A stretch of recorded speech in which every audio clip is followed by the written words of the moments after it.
جهز نفسك لجرعة مكثفة من الجنون البصري اللي هيطير عقل المصممين ويرعب أصحاب القلوب الضعيفة.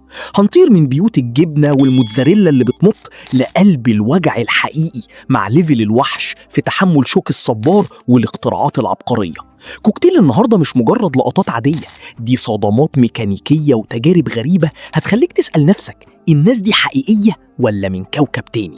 سيبك من الزحمة وسيبك من المنظر، ركز في التفصيلة اللي في الزاوية دي. في خيط رفيع قوي بيفصل بين البطولة والمغامرة غير المحسوبة، والشباب دول قرروا يقطعوا الخيط ده تماما.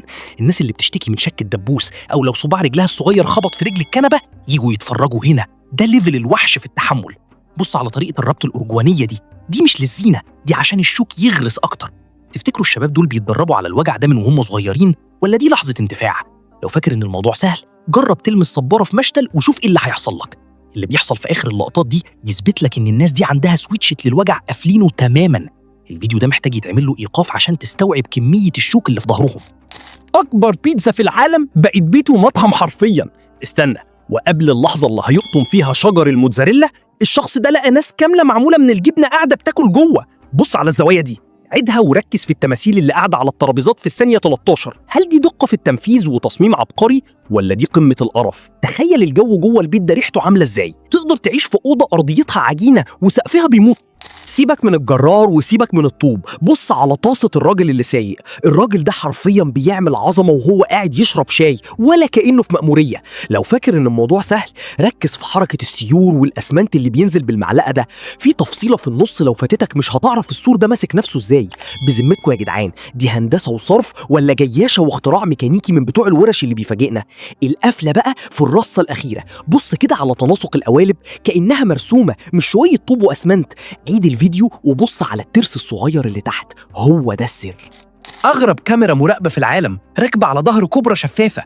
استنى قبل اللحظة دي، شوف الراجل بيتعامل ببرود أعصاب إيه وهو بيجهزه للمهمة. الكوبرا جسمها ما بيسترش حاجة، حتى الأكل اللي أكلته باين جوه. عيدها وركز في نوع العملات اللي ظهرت في الآخر، هتكتشف سر المكان.